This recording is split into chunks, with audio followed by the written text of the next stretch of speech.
Salut, je suis Herman Kakpo et c'est un plaisir pour moi de vous retrouver pour ce nouveau numéro de notre podcast des CEO Challenge podcast. Podcast au cours duquel nous travaillons ensemble à identifier les défis que les dirigeants ont à relever et nous réfléchissons ensemble pour trouver des solutions. Et aujourd'hui, nous allons aborder un aspect très important, très challengeant du besoin d'optimisation de résultats d'un dirigeant, pas un dirigeant à la tête d'une organisation ou d'une unité. Disposer du temps pour pouvoir stratégiser, pour pouvoir bâtir et structurer. C'est ce dont nous allons parler aujourd'hui. Et bien évidemment, il va de soi que quand on aborde la question, quand il est question donc justement de pouvoir trouver du temps pour pouvoir bâtir et structurer une organisation, la plupart des dirigeants, ils vont se dire, et c'est normal, qu'ils n'ont pas de temps et c'est naturellement, on va dire, raisonnable de le dire ainsi. Et quand on regarde tout ce qu'on a comme sollicitation, quand on regarde tous les feux que l'on a à atteindre, il est justifié parfois de se dire, j'ai pas le temps de m'asseoir pour structurer, j'ai pas le temps de m'asseoir pour bâtir. L'une des choses que j'ai apprises en lisant l'histoire des fondateurs de Sony, dont plus précisément Akio Morita, c'est qu'il faut constamment faire une incursion dans le futur et savoir ce que l'on veut laisser comme héritage. Anticiper sur les besoins futurs et construire des solutions qui vont conserver la pertinence de son offre, qui vont permettre de développer la capacité à avoir constamment un œil sur le présent et un œil sur l'horizon. Être en train de prévoir de nouvelles choses pendant qu'on est en train de récolter ce que l'on a réussi. Être en train de se battre pour sauver les meubles aujourd'hui pendant qu'on fait une incursion dans le futur pour pouvoir produire des niveaux de résultats futurs. Être en train de résoudre pendant qu'on est en train d'anticiper, n'est-ce pas? Être en train d'agir pendant qu'on est en train de proactiver, par exemple.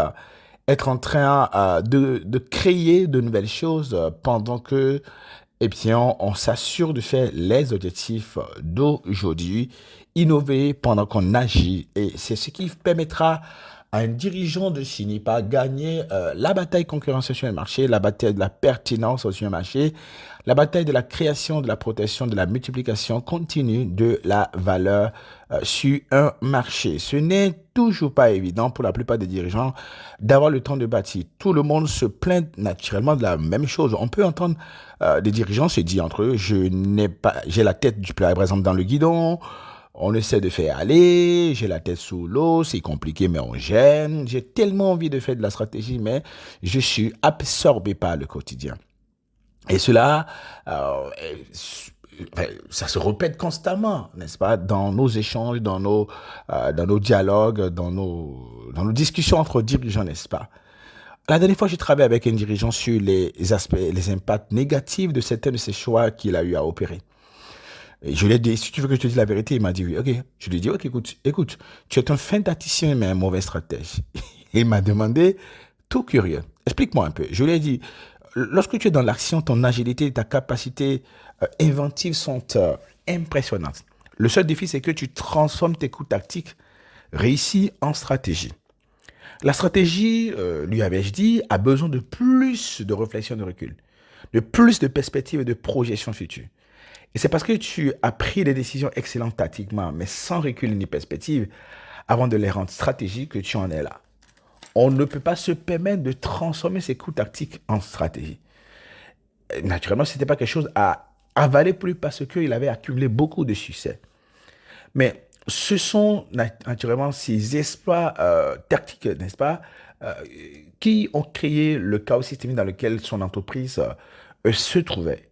Et c'est ce que nous, les dirigeants, nous faisons en général. Nous mettons une entreprise dans une crise systémique et structurelle sans le savoir parce que nous ne nous asseyons pas pour structurer, pour stratégiser, pour bâtir, pour solidifier les bases pour le futur.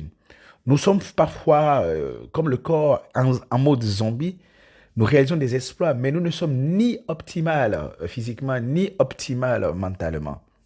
Et naturellement, ce qui va se passer, c'est que on se ronge silencieusement jusqu'à ce qu'on finisse par arrêter ou s'arrêter, soit par une crise où on décide de s'arrêter pour pouvoir réfléchir, pour pouvoir bâtir, pour pouvoir optimiser, pour pouvoir structurer. Est-ce qu'on peut s'arrêter et réfléchir lorsqu'on est dans le feu de l'action, lorsqu'on a des feux à éteindre, lorsqu'il y a des crises un peu partout, des dossiers qui sont chauds à chaque fois? Tout dépend de votre capacité à partir du mode crise au mode structuration. Question, comment alors trouver la force émotionnelle pour oser sortir de la tête de l'eau et du chaos pour structurer et bâtir? Il faut décider de devenir un dirigeant ou tout au moins un manager. Il faut arrêter de réagir comme un ingénieur ou un assistant. En réalité, un assistant répond à une sollicitation par l'action, alors qu'un manager va répondre avec du déploiement, avec du déclenchement, avec de l'optimisation d'un dispositif. Un assistant, par exemple, ou un ingénieur interviendra pour réparer, alors qu'un manager s'assied pour optimiser le dispositif de prise en charge qu'il met à la place de ses équipes, sur lequel il va former ses équipes et que ses équipes vont utiliser pour pouvoir réaliser l'exploit qu'il réaliserait. Un assistant ou un ingénieur éteint les feux de façon magique, on ne sait même pas comment il a procédé. Un manager déploie le dispositif anti-incendie et forme sur les réflexes et les premiers secours. Ce qui fera que il faut éviter l'incendie, ses collaborateurs savent quoi faire. Et quand l'incident arrive ou l'incendie arrive, les collaborateurs savent exactement ce qu'il faut faire. Et c'est ça, la transition que nous avons besoin de faire. Transiter de l'ingénieur magicien, de l'assistant magicien, du manager magicien, au manager, bâtisseur, déployeur, déclencheur, optimisateur de dispositifs de prise en charge, de dispositifs de solutionnement, animateur de dispositifs, formateur sur un dispositif. La question importante est de savoir comment sortir de ce reflet de l'assistant. Pour y arriver, il faut penser constamment à développer les trois réflexes que j'appellerais les réflexes de l'approche de structuration visionnaire. Un manager, quelqu'un qui veut bâtir pour le futur, quelqu'un qui veut structurer des dispositifs et se retrouve en train de bâtir, il doit développer le réflexe de l'optimisation de dispositifs. À chaque fois, il prend ces dispositifs, il dit, mais qu'est-ce qu'on peut améliorer là-dedans? Est-ce que si par exemple telle crise arriverait, est-ce que le dispositif serait en mesure de couvrir, de prendre cela en charge? Sinon, quelles sont les optimisations auxquelles je dois procéder? Lorsqu'un dispositif n'existe pas et qu'il y a un manque, et il y a un vide de prise en charge, il va créer, il va générer, il va déployer le dispositif. Et lorsque le dispositif existe mais n'est pas utilisé et on a besoin donc du coup de l'activer, le déclencher, de l'animer, le dirigeant va procéder à l'activation, au déclenchement et à l'animation du dispositif. Son emploi du temps doit être couvert à plus de 80% par l'optimisation du dispositif, le déploiement de dispositifs, l'activation, le déclenchement ou l'animation du dispositif. C'est la seule façon pour lui de sortir donc du coup du mode crise. En effet, la vraie origine des crises, c'est le défaut de construction de dispositifs de prise en charge optimale. Si vous n'avez pas pris le temps de construire un dispositif pour prendre en charge de façon optimale les situations qui peuvent devenir des situations de crise, et vous entrez en crise. C'est pour cela que si on vous annonce une nouvelle crise, si on vous dit qu'il y a un dossier qui est pourri, si on vous dit qu'il y a un dossier qui est chaud, il ne faut pas sauter de coq à l'âne, il ne faut pas sauter là-dessus avec pour objectif de dire, tiens, on va régler cela personnellement, on va intervenir pour, encore une fois, réaliser le miracle. Il faut plutôt se concentrer, et ne surtout pas se laisser distraire par de l'obligation, j'allais dire, de l'obligation de collecter l'information, de l'obligation d'analyser, afin de conceptualiser, afin de modéliser, afin de structurer, afin de planifier et déployer des dispositifs qui permettent d'optimiser la capacité de prise en charge, qui permet d'optimiser le solutionnement sur la durée, par vous et par d'autres personnes. Imaginons que vous sortez par exemple d'une crise, vous venez de boucler une crise, de mettre fin à une crise, eh bien, travaillez à optimiser le dispositif, créer de nouveaux dispositifs, à même d'anticiper et de permettre de prendre en charge les prochaines crises sans peut-être que vous n'ayez besoin d'intervenir. Si vous voulez disposer du temps pour pouvoir construire, il est important de garder à l'esprit ce qui suit. Si vous rentrez dans le quotidien, dans les corrections sans vision, sans feuille de route, vous allez créer le même résultat, c'est-à-dire que vous allez créer le chaos et vous serez obligé d'intervenir à nouveau.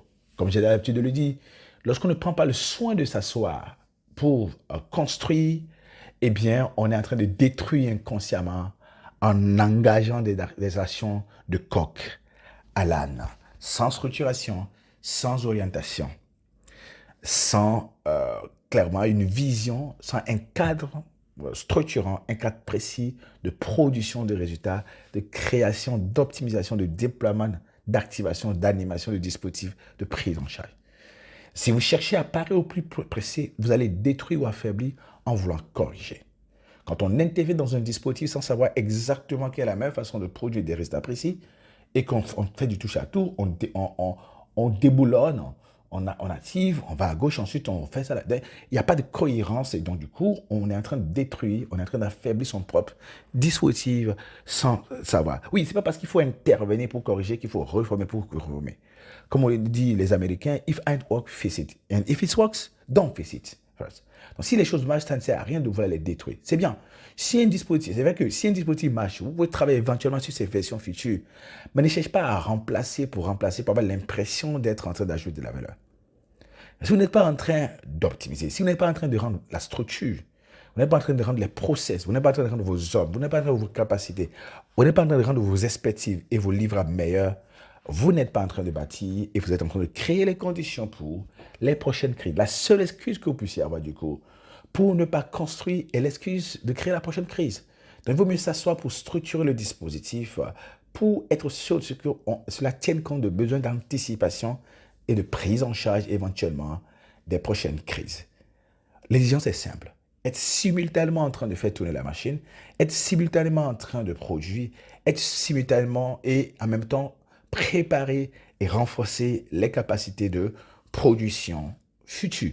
En réalité, vous n'aurez jamais le temps de produire, de construire, j'allais dire, de bâtir, vu tout ce que vous avez à faire. Mais néanmoins, si vous vous obligez à construire et à bâtir, en respectant les règles que nous voulons de voir ensemble, en développant les réflexes dont nous avons parlé, vous allez finir par avoir du temps pour bâtir parce que c'est naturellement ce que vous allez vous obliger à faire et ce qui va vous obliger à vous arrêter pour, n'est-ce pas, bâtir.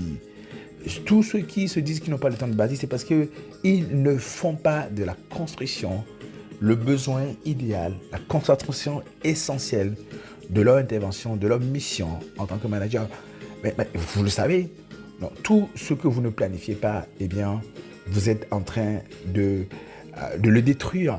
Lorsqu'on n'a pas un plan pour bâtir, on est en train de créer un plan pour la crise. On est en train de créer les conditions de la prochaine crise. Donc, votre emploi du temps, l'emploi du temps du dirigeant doit être structuré de sorte qu'il ait du temps pour à chaque fois bâtir. Et c'est ce que nous allons voir ensemble dans le numéro de demain. Allez, je suis très heureux, j'ai été très heureux d'avoir été avec vous aujourd'hui. On se retrouve demain justement pour parler de l'emploi du temps du dirigeant bâtisseur. À demain et bonne journée à vous.